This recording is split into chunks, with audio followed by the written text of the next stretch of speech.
Acara selanjutnya yaitu pengarahan sekaligus pembuka acara rapat kerja Dewan Kemakmuran Masjid Jami Al-Khairiyah yang pada kesempatan ini langsung akan disampaikan oleh Bapak Dr. Haji Mulawar. Assalamualaikum warahmatullahi wabarakatuh.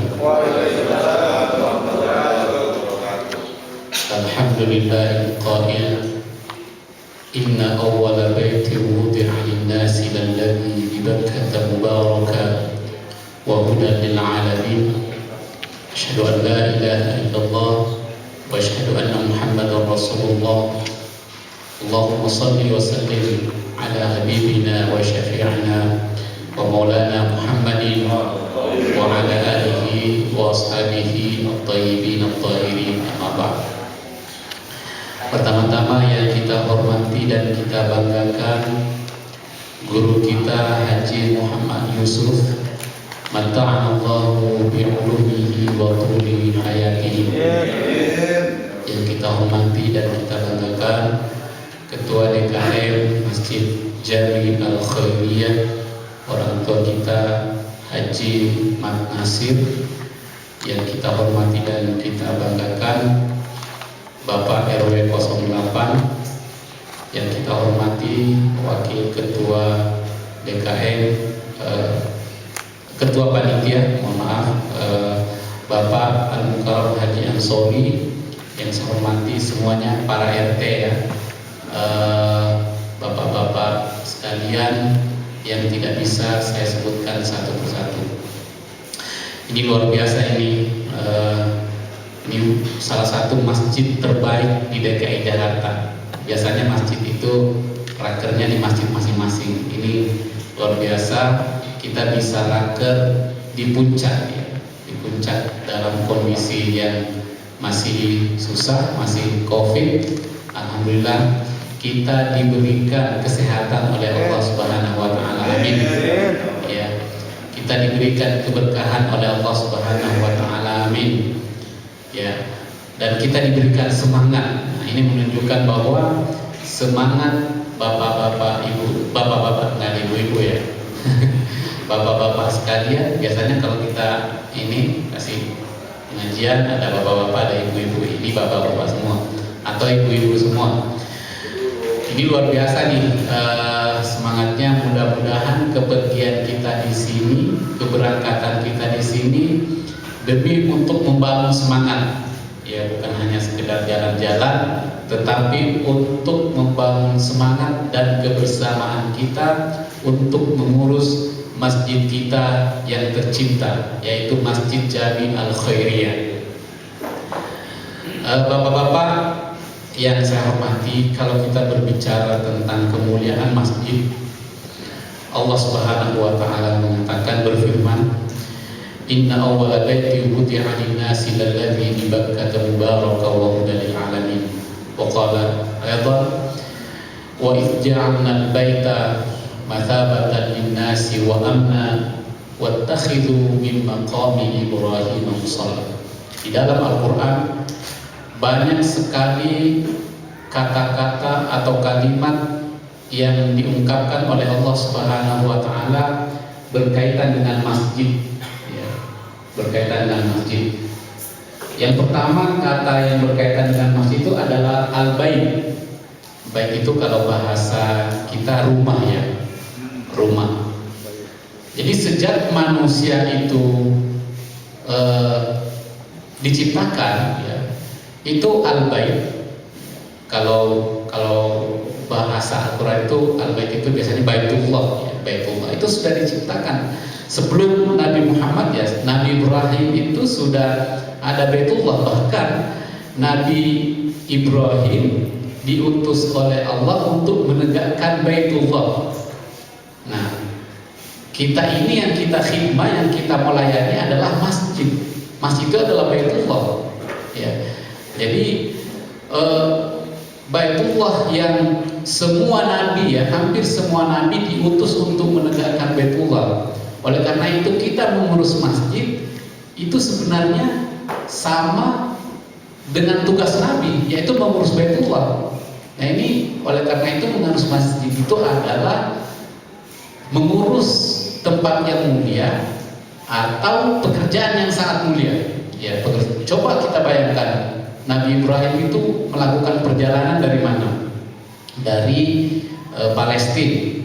Palestina itu kalau sekarang Syam itu sekitar 2000 km dari Mekah. Kalau 2000 km itu dari Surabaya Jakarta 1000 meter. 1000 kilometer, berarti 2 kalinya. Itu jalan kaki tuh, karena ada perintah Allah ya untuk menegakkan Baitullah, ya untuk pergi menegakkan Baitullah, ya. Jadi lalu kemudian Allah mengatakan jalan baita mathabatan linnas. Nah, jadi Nabi Ibrahim kemudian membangun Baitullah itu bersama anaknya, ya anak Ismail. Nah, lalu kemudian menjadi mathabah, tempat yang penuh dengan ketetapan, wa amna dan keamanan.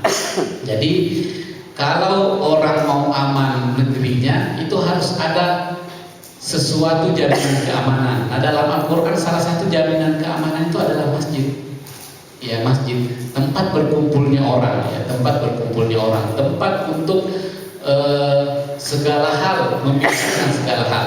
Nah, itu mathabatan linnas wa amna wattakhidhu min maqami Ibrahim musalla. Nah, jadi keamanan dulu baru musalla. Apa itu musalla? Tempat sholat, ya. Musalla itu tempat sholat. Nah, belum lagi kalau kita berbicara tentang Isra Mi'raj, ya. Isra Mi'raj. Allah ingin menerima Nabi Muhammad ingin menerima perintah yang luar biasa dari Allah, yaitu perintah sholat. Itu disuruh melakukan perjalanan dari masjid ke masjid, ya. Laila minal Masjidil Haram ilal Masjidil Aqsa. Kenapa nggak langsung aja ke atas? Ya, kenapa nggak langsung aja ke Sidratul Muntaha untuk menerima perintah sholat? Nah, ini menunjukkan bahwa masjid itu tidak bisa dilepaskan dari identitas manusia. Ya, dari Masjidil Haram ke Masjidil Aqsa di Palestina. Nah, kenapa harus dari masjid ke masjid? Kenapa nggak ke atas aja? Allah kan mampu. Allah kan bisa memperjalankan langsung ke atas ke Sidratul Muntaha. Ini untuk menunjukkan bahwa nanti ada satu umat siapa itu? Umat Nabi Muhammad, ya, umat Nabi Muhammad dan juga umatnya Nabi Ibrahim, karena Nabi kita kan Nabi Muhammad itu asal usulnya dari Nabi Ibrahim dan beberapa nabi lainnya, ya. Nah, umat itu nanti akan menjadikan sebuah al-bait, ya, Baitullah atau masjid itu sebagai simbol peradaban. Oleh karena itu tidak salah kalau umat Islam itu simbol peradabannya adalah masjid. Nah, kalau kita misalnya lihat sejarah, ini kalau mau jalan-jalan nih ke Turki atau ke Spanyol, yang kita kunjungi itu adalah masjid. Karena masjid itu adalah simbol peradaban umat Islam. Nah, ternyata ini tidak bisa dilepaskan dari ayat-ayat Al-Quran yang begitu banyak membicarakan tentang masjid. Nah, hari ini Bapak-bapak yang saya hormati, nah, kita ingin mengurus sesuatu yang sangat mulia, ya. Ini sebenarnya urusan Nabi, para Nabi itu ngurus masjid. Nah, kita juga ngurus masjid juga. Nah, ini makanya ngurus masjid itu bukan main-main. Nah, mudah-mudahan kita semua bisa semangat mengurus masjid, ya, Masjid Al-Khairiyah, dan bisa ikhlas. Nah, ini kata kuncinya, ikhlas. Nah, kalau kita lihat sejarah lagi, kita lihat sejarah bagaimana masjid pada masa Nabi sampai saat ini dan masjid-masjid yang ada di dunia dan juga di Indonesia. Fungsi masjid itu setidaknya ada 5, ya. Ada 5, walaupun ada juga yang mengatakan ada 10, tapi setidaknya ada 5 komponen tuh fungsi masjid. Yang pertama adalah ubudiyah, ya, ubudiyah. Nah, yang tadi itu wattakhidhu min maqami Ibrahim musalla, ya, tempat untuk sholat, ya.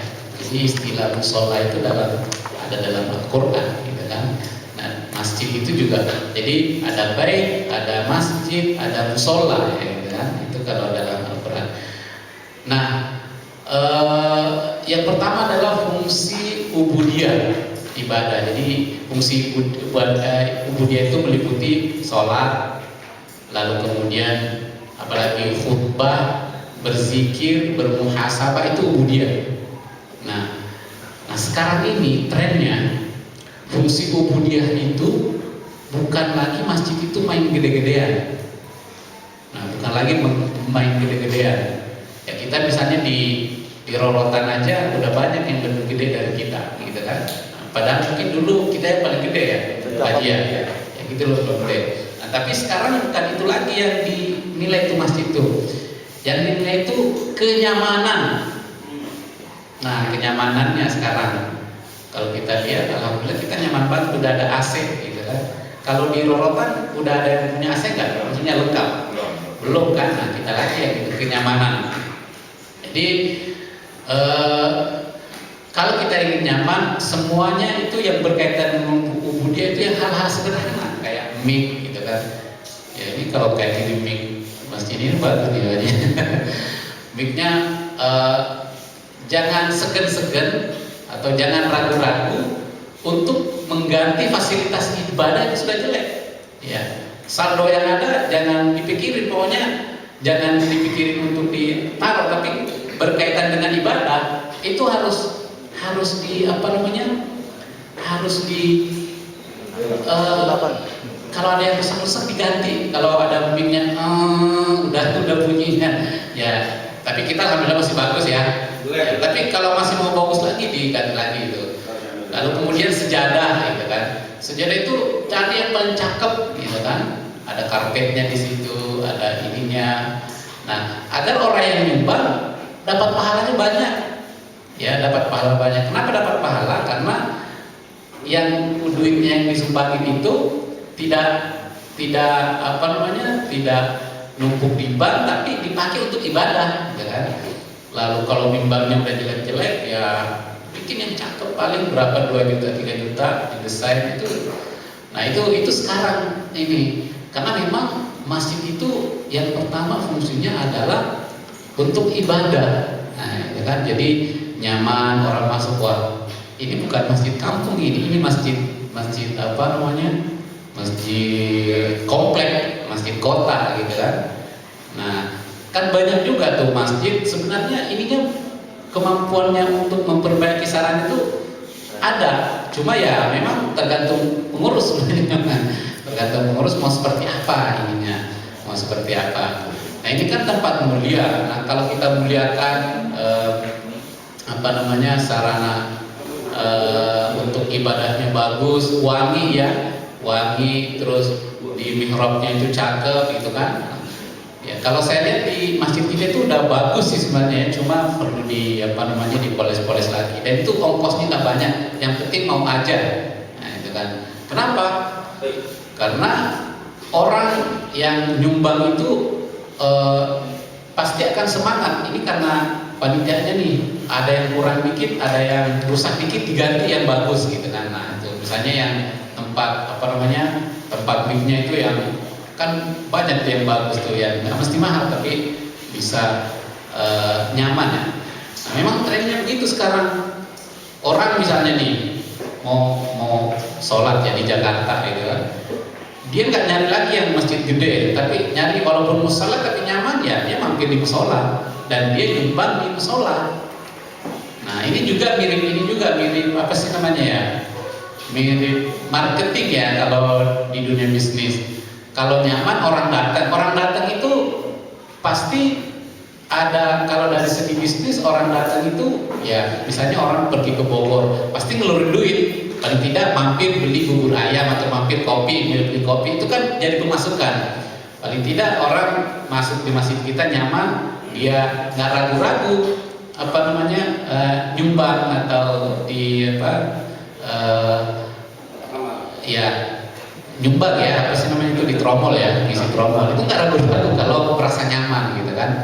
Nah itu, tapi kita kan bukan tujuannya itu, kita bukan tujuannya untuk untuk menarik orang, bukan tujuan wisata atau tujuan tujuan untuk bisnis ya. Tapi kalau ada nilai lebih dari itu ya nggak apa-apa kan, mungkin lebih bagus lagi. Lalu kemudian khutbah itu kan bagian dari ibadah ya kalau khutbah Jumat ya. Tapi kalau pengajian nanti komponen lain lagi itu namanya pendidikan. Nah, kalau khutbah itu ya bisa misalnya berkolaborasi, kita juga panggil dari luar gitu kan, misalnya dari Cilincing atau dari Kelapa Gading, digabung dengan orang kita gitu kan, dengan orang kita yang kira-kira bisa memberikan ilmu-ilmu baru atau informasi-informasi baru untuk masjid kita. Nah, untuk masjid kita. Nah, tapi konsekuensinya ya memang gitu, kalau misalnya dari luar ya amplopnya harus gedean dikit gitu kan. Ya sesuaikan. Nah, kalau di Jakarta ini bukan saya nanti khutbah minta dia amplopnya gede, enggak, bukan saya. Saya juga kalau dia amplopnya kadang-kadang ngasih ke saudara-saudara juga. Alhamdulillah ya, kita niatnya untuk nyumbang gitu kan. Dulu Pak Oman ya, habis khutbah kita ada amplopnya, ya saya terima tapi saya kasih ke itu gitu kan. Nah, maksudnya kita harus ada sedikit perubahan. Kalau mengundang orang luar itu ya minimal 500.000 atau 300 lah gitu kan, untuk di amplopingnya biar lebih yaitu apresiasinya ya. Itu apresiasinya. Karena di Jakarta itu udah nggak ada lagi yang ini di bawah 500.000. Kalau di Depok di ini ya itu nggak ini lagi. Nah, ini untuk Budia ya, agar orang yang nyumbang itu dapat pahalanya ini. Nah, itu fasilitas, lalu kemudian sarana dan kemudian masuk dalam prasarana ya. Lalu kemudian fungsi ini kita kepanjangan kali ya. Yang kedua fungsi pendidikan ya. Alhamdulillah kita sudah ada pengajian, itu adalah fungsi pendidikan. Yang kemarin kita juga sampaikan bahwa nanti kita ada pesantren tahfiz, itu kita akan memanfaatkan masjid sebagai sarana pesantren tahfiz, paling tidak untuk anak-anak kita ya, untuk anak-anak kita biar ngajinya bagus, bukan hanya bisa ngaji tapi ngajinya bagus, bukan hanya ngajinya bagus tapi bisa hafal Quran gitu kan. Itu nanti kita ya, kalau kita lihat sejarah itu ulama-ulama dulu, Imam Al-Ghazali, Imam Syafi'i, emang ngajinya di sekolah itu nggak ada yang belajar di sekolah, semuanya belajar di masjid. Ya, yang ulama-ulama yang sekarang kita kaji ilmunya di kampus, di UIN, di mana gitu kan, itu dulu ngajinya bukan di kampus tapi di masjid. Ya, jadi dulu masjid itu adalah kampus. Di masjid di dalamnya ada kampus, ya namanya ruang-ruang kelas-kelas. Jadi dulu itu masjid itu fungsinya sebagai kampus. Nah sekarang kebalik, di kampus ada masjid, gitu kan. Kalau dulu di masjid ada kampus di dalamnya. Nah kalau sekarang di kampus ada masjid, gitu kan. Nah jadi setidaknya kita bisa memanfaatkan masjid itu untuk sarana pendidikan. Kemudian yang ketiga, sebagai sarana dakwah ya, dakwah. Nah, apa perbedaannya? Khutbah kan dakwah, tapi dakwah ini bisa lebih luas lagi ya, bisa luas lagi. Misalnya ada subuh gabungan gitu kan, ada nanti penceramah kita undang. Nah ini biar dakwahnya lebih ini. Lalu kemudian orang-orang kampung yang jarang ke masjid ya, itu misalnya bisa kita tarik dengan cara ada bikin acara-acara mereka diundang, lalu kemudian hadirkan penceramah, itu bisa digunakan, masjid bisa digunakan sebagai sarana dakwah yang lebih luas. Walaupun sarana dakwahnya tetap itu, kalau khutbah kan pasti dakwah ya, tapi bisa ini lagi lebih luas ya. Nanti inilah pengurus bisa bikin acara-acara, misalnya lomba marawis atau lomba apa, agar anak-anak yang malas ke masjid itu bisa ke masjid. Kemudian yang keempat, masjid tadi keempat ya kita. Kemudian yang kelima adalah masjid sebagai sarana ukhuwah, ya, atau ittihadul ummah, atau sarana persatuan dan kesatuan umat. Nah, itu kan. Coba kita lihat Masjidil Haram, Masjid Nabawi, itu betul-betul menunjukkan bahwa masjid itu sebagai sarana persatuan umat. Orang dari mana-mana datang gitu kan, dari mana datang, dari Indonesia, dari Pakistan, dari Turki, dari Afghanistan. Nah, kita di masjid kita ya dalam skop kecil jangan sampai menjadi sarana perpecahan. Jadi pengurus itu jangan ya banyak juga sih, tapi bukan Masjid Al-Khairiyah. Banyak masjid di Jakarta pengurusnya pada berantem Pak Haji. Padahal fungsi masjid itu kan untuk persatuan umat, bukan untuk perpecahan umat. Ya kalau pengurusnya berantem ya mending bubarin aja ininya, karena oleh karena itu memang dibutuhkan apalagi dalam berorganisasi ya, pengurus itu kan ibaratkan organisasi. Paling tidak pengurusnya solid dan tentunya umatnya juga solid. Mudah-mudahan kita semua ini sebagai pengurus Masjid Al-Khairiyah bisa memanfaatkan atau memperkuat fungsi-fungsi masjid itu, ya. Dan mudah-mudahan kita diberkahi semua nih oleh Allah Subhanahu wa Ta'ala, diberikan kekuatan. Dengan mengucapkan Bismillahirrahmanirrahim, mari kita buka acara rapat kerja Masjid Jami Al-Khairiyah periode 2021-2026.